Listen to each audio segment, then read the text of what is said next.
تختی نمبر 11 میں ہم پڑھیں گے قلقلہ۔ 10 تک سبق ہوا، اس میں ہم تختی نمبر 3 میں سیکھے زبر زیر پیش، 4 میں حروف مدہ، 5 میں لین اور 7 میں تنوین، 8 میں تنوین و نون ساکین اور 9 میں اظہار، 9 میں اظہار اور 10 میں اخفا۔ یہ بہت آسان قاعدہ ہے، اس میں کوئی یہ نہیں۔ تختی نمبر 11 کا قاعدہ سب کو یاد ہونا چاہیے۔ قاعدہ ہے تختی نمبر 11 کا جزم سکون، ٹھیک ہے؟ جزم کسے کہتے ہیں، سکون کسے کہتے ہیں، وہ پہلے سمجھو۔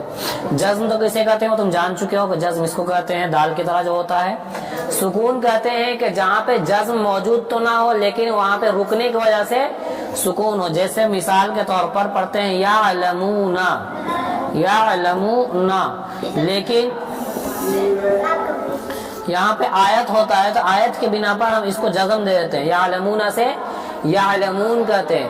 ہجے کس طریقے سے ہوگا، یا عین زبر یا، لام زبر لا، یا لا، میم پیشمو، یعلمون، نون ساکین، ٹھیک ہے؟ جس طریقے سے تختی نمبر 11 کے شروع لاسٹ میں چلے جاؤ گے تو وہاں پہ ایک لکھا ہوا رہے گا با پیش بو، راوا پیش رو، برو عجیم ساکین، یہی پڑھتے آئے ہو، ٹھیک ہے؟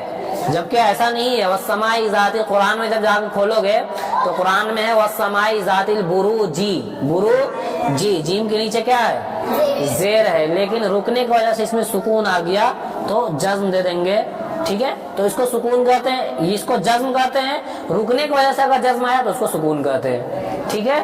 یہ جزم قاعدہ ہے تختی نمبر 11 کا جزم سکون، حروف قلقلہ 5 6 قاف، طا، با، جیم اور دال۔ قطب جدن اس کا مجموعہ ہے، ٹھیک ہے؟ جس طرح ادغام کا مجموعہ کیا تھا، یرملون، ٹھیک ہے؟ تو اسی طریقے سے اس کا مجموعہ کیا ہے، قاف، طا، با، جیم، دال کا مجموعہ قطب جدن ہے۔ تختی نمبر 11 میں جزم سکون پڑھتے ہیں۔ جزم کسے کہتے ہیں بتا چکا ہوں، سکون کسے کہتے ہیں یہ بھی بتا چکا ہوں۔ قلقلہ کے کچھ 5 حروف ہیں۔ قلقلہ کے کتنے حرف ہیں، 5، قاف، طا، با، جیم، دال، یہ کل 5 حرف ہیں۔ انہی 5 حرف میں قلقلہ ہوگا۔ ان 5 حرفوں کے علاوہ کوئی بھی حرف آ جاوے الف سے لے کر یا تک قلقلہ ہوگا، صرف انہی 5 حرف پہ قلقلہ ہو سکتا۔ لیکن ایک شرط لگا دیا کہ جب ان پر جزم ہوگا یا سکون ہوگا تو ہی قلقلہ ہوگا۔ جزم کی مثال دیکھو، ہم پڑھتے ہیں حمزہ با زبر، اب با کے اوپر جزم آ گیا نا، اب اس با میں قلقلہ ہوگا، اذا وقبا جڑیں گے۔ با کے اوپر جزم نہیں تھا لیکن رکنے کی وجہ سے یہاں پہ ہم با کو جزم دے رہے ہیں، تو یہ سکون کی مثال ہوا۔ تو جزم کی مثال یہ ہے کہ با کے اوپر جزم آیا تو قلقلہ ہوگا، یہاں با کے اوپر سکون آیا تو با پہ قلقلہ ہوگا۔ کہنے کا مطلب یہی ہے کہ ان 5 حرف میں جب جزم آئے گا تو ہی قلقلہ ہوگا۔ قلقلہ کریں گے کیسے، تو جہاں سے جو حرف نکلتا ہے، جہاں سے قاف نکلتا ہے، جہاں سے طا نکلتا ہے، جہاں سے با، جیم، دال نکلتا ہے، وہاں آواز جائے گی اور فوراً واپس آ جائے گی۔ یہ 5 حروف کا قاعدہ یاد، مخرج یاد ہونا چاہیے کہ کون سا حرف کہاں سے نکلتا ہے، ٹھیک ہے؟ تب نہ قلقلہ کریں گے۔ قلقلہ کیسے کرتے ہیں کہ جس کی آواز جہاں سے نکلتی ہے وہاں جائے گی آواز اور فوراً ٹکر کھا کر الگ ہو جائے گی۔ جیسے قاف کی مثال اق، اق، اب پتہ چلنا چاہیے قاف کہاں سے نکلتا ہے، طا کہاں سے نکلتا ہے، با کہاں سے نکلتا ہے، یہ غور سے سننا۔ سب سے امپورٹنٹ یہی ہے کہ کون سا حرف کہاں سے نکلتا ہے، یہ پتہ رہے گا تب ہم قلقلہ صحیح کریں گے، اور اگر پتہ نہیں رہے گا تو قلقلہ درست نہیں ہوگا۔ قاف کو سب سے پہلے سمجھتے ہیں کہ قاف کہاں سے نکلتا ہے۔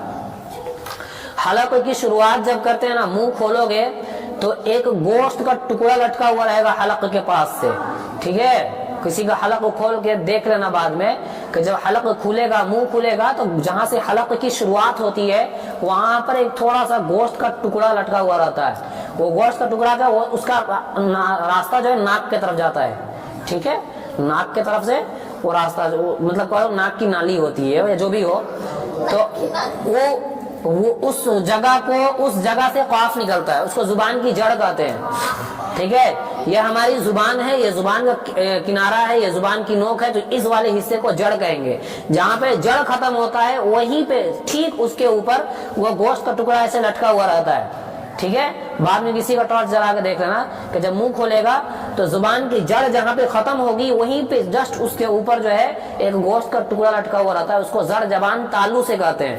تو وہ زڑ زبان جب تالو سے لگے گا تو قاف ادا ہوگا۔